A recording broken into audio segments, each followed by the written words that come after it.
Welcome everyone to the 2022 Sinquefield Cup Round 3 recap. We had a very exciting round and 3 decisive games here. Niemann winning with the block pieces, the game of the day, which I'm going to show you with analysis. Wesley So winning a long game against Fabiano Caruana. Linia Dominguez drew Jan Nepomniachtchi, missing the win actually. One more win at some point.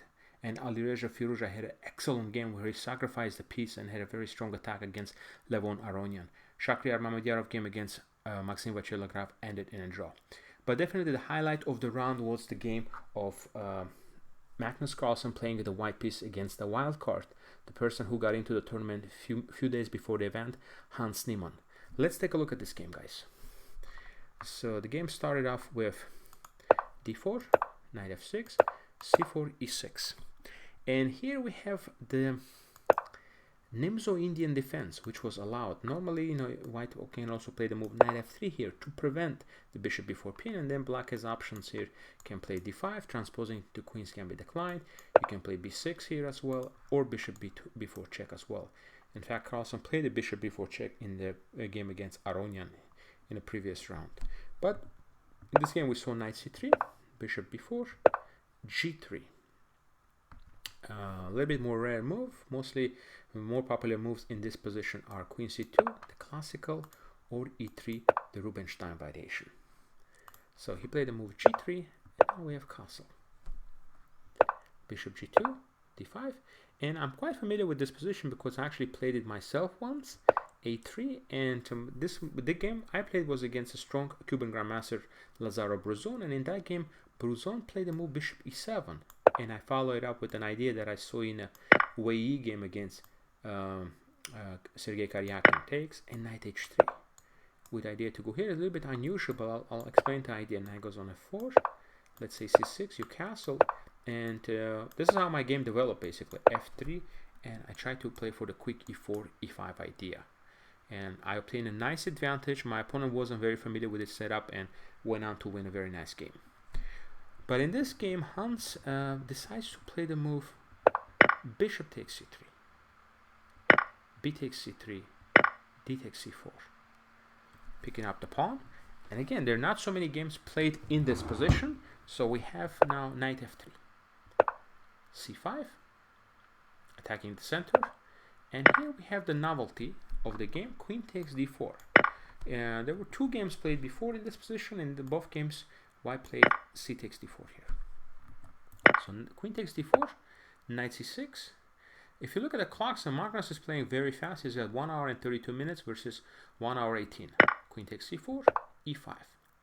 Idea behind e5 is the most important thing is to get the bishop out here, because if you do anything else, you're just going to be in slightly worse position. Let's say bishop d7, rook d1, and bishop can go on g5. It's just going to be a little bit better for white here. But after e5, you're going to be able to get a bishop on e6 and put some questions to this queen. So e5 is a very good move. Bishop g5 and h6, immediately putting a question to the bishop. If you, let's say, play bishop e6 here, then there is a move queen b5, now putting pressure on b7, and also at some point threatening the move knight e5 as well.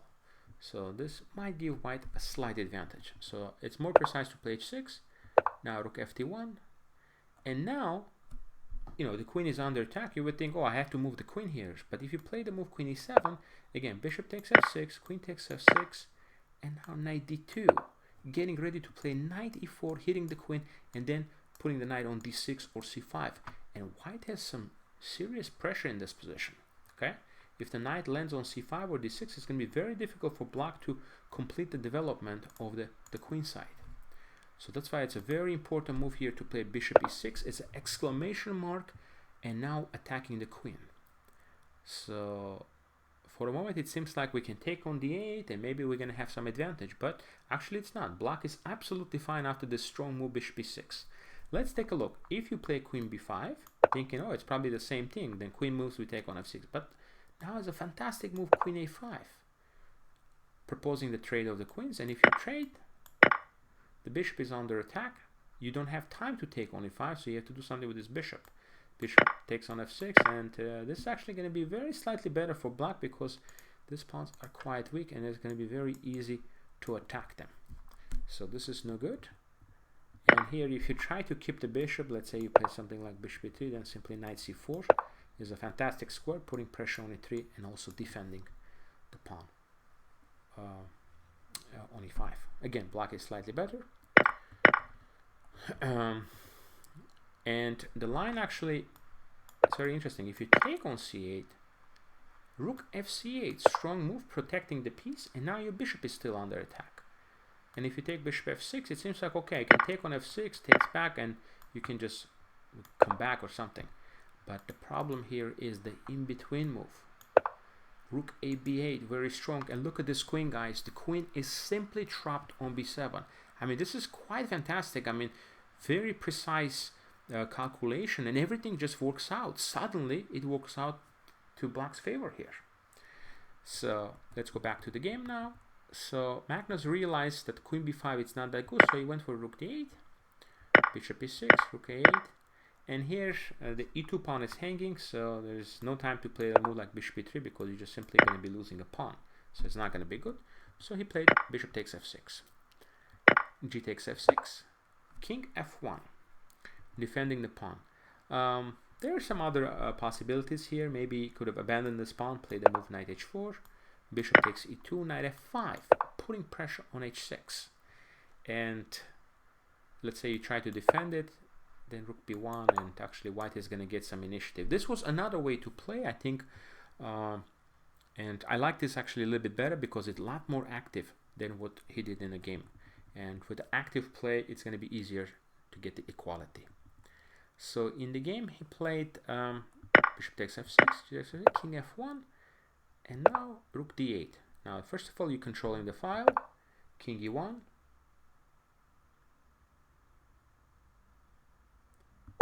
knight a5, activating the knight here.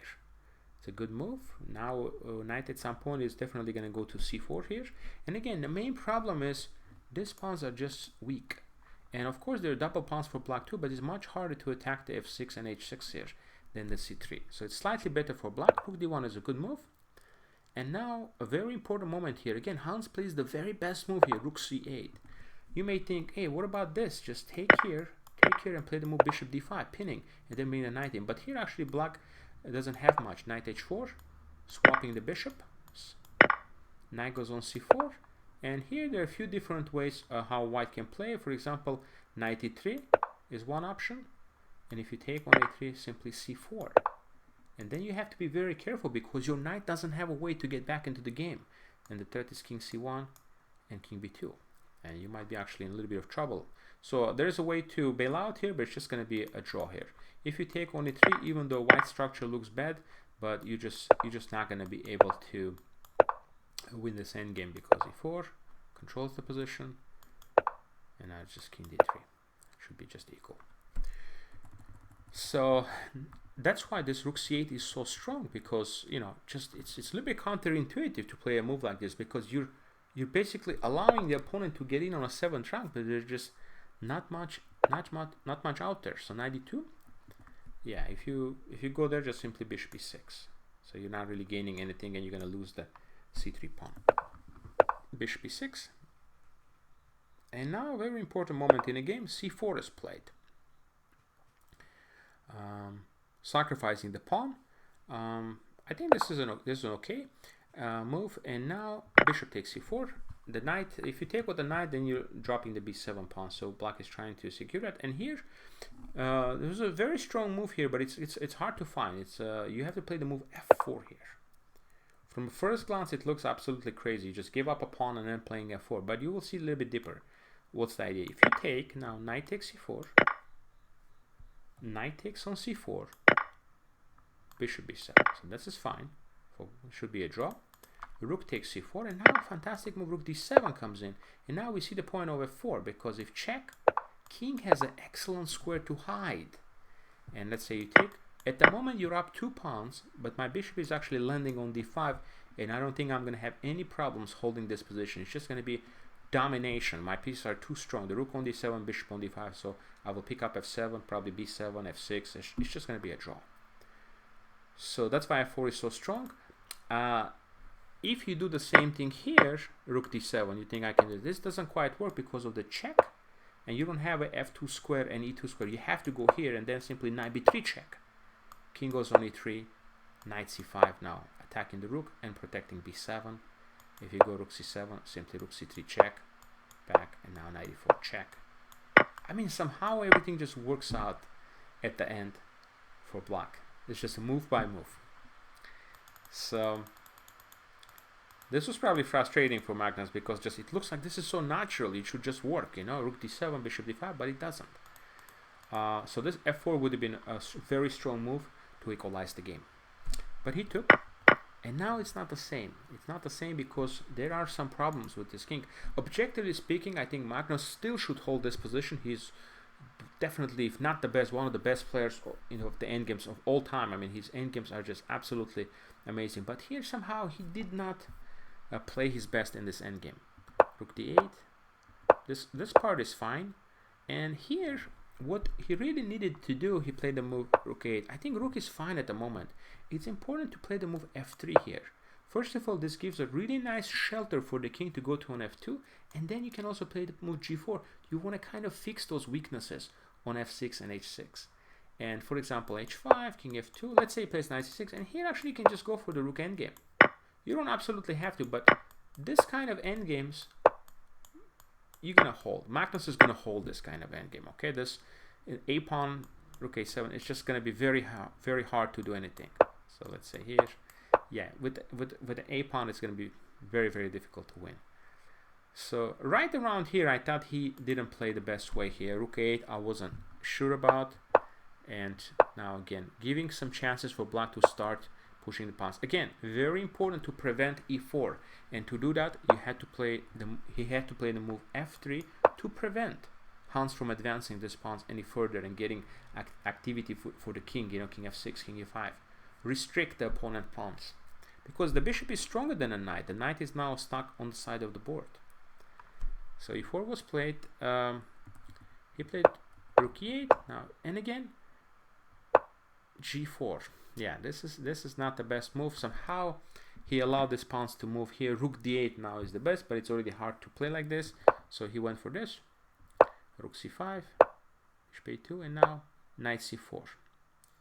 And another critical moment in this game, where I think Magnus didn't make the right decision. So here the knight is becoming clear. The knight is a little bit stronger now. The a3 pawn is hanging, so he had to go for this position. And again, we know from experience that the rook endgames offer us the better drawing chances. So he takes this pawn. Now rook a4 is very natural. It seems like you're just gonna lose, but you're not. And now you cut the king with rook b6. Rook takes a3. And let's say you play the move h4, h5, king d2. The problem here in this position for black is he can't really move the pawns. You can't push b4, you're going to lose it. You can't push a5, you're going to lose this.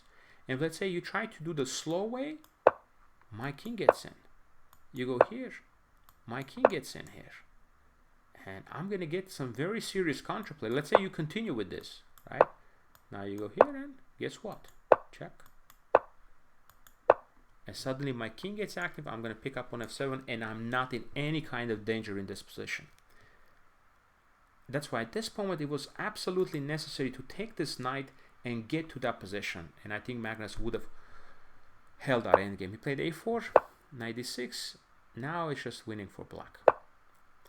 And here actually f takes g4 is a mistake. Rook c2 is just very strong, attacking the bishop. Bishop d5, check, a5, and simply just take. And we get into a position. Black is up 2 pawns, and there's just almost no chances to hold this position compared to the bishop c4 line. So it has to here, rook d1, rook d7, e3 is a good move now, setting up a mate. And if you take on d6, actually check. And now you can take and takes, and you're promoting the pawn. It doesn't quite work. So I played takes, knight e4, and here actually Again, black misplayed it a little bit. Rook f5 was the best move in this position. Rook f5 and tried to hang on to the pawn and play b6 or b5 after, but he played rook c1, king g2, bishop f7, and we get to this endgame. Repeating one time, and king f6. Now the time control is almost reached, and check. And right here, Magnus makes the game-losing blunder. Again, the position is still very difficult, but you have to play the move rook e7, hitting the knight and getting ready to take on b7. This is absolutely important. For example, now, if check, I just go up. Check, I go back.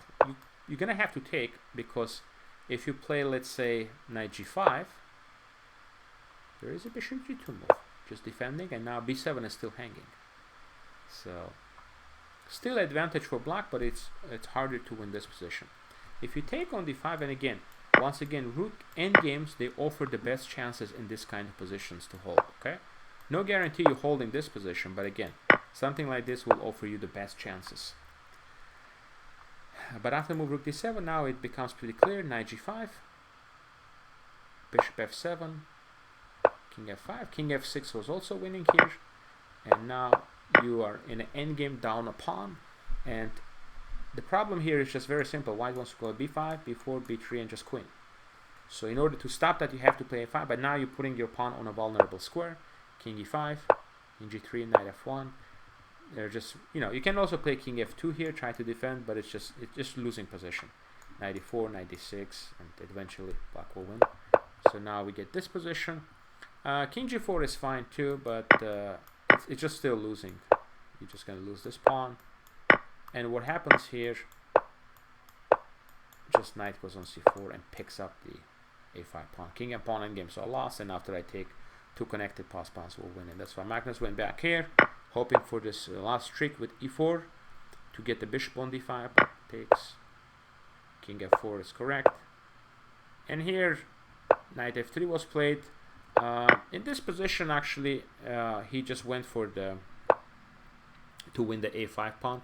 Didn't want to allow. You can also win this by just pushing the h pawn, but again, you have to calculate, so there is no need for that. He went for this position. Actually, it works out perfectly for black because he gets to improve the position, and here he's basically winning because of the move king e5. Bishop has to go away, and if you go this direction, the knight gets back into the game and it's just winning knight c4, and if you go the other direction this way, the knight will go back, and simply the plan is to go back king f4. Let's say I'll demonstrate to you why Magnus resigned, and knight goes back here, knight f3, and basically h3, and check, and g2, and he wins the game. So yeah, that's why after the move king e5, he simply resigned here, and this was a sensational win for the 19-year-old last-minute replacement, the replacement of the tournament, Hans Niemann. And yeah, definitely Magnus didn't play his best, but Hans played quite well in this position, starting from the opening. He played quite well and won a very nice game. Thank you guys for watching this recap video, and we'll be back with a round 4 as well for you. Hope you enjoy it. Make sure to subscribe to my YouTube channel, and so you don't miss any of my recap videos and other materials. Thank you. Thanks for watching, and see you soon. Bye-bye.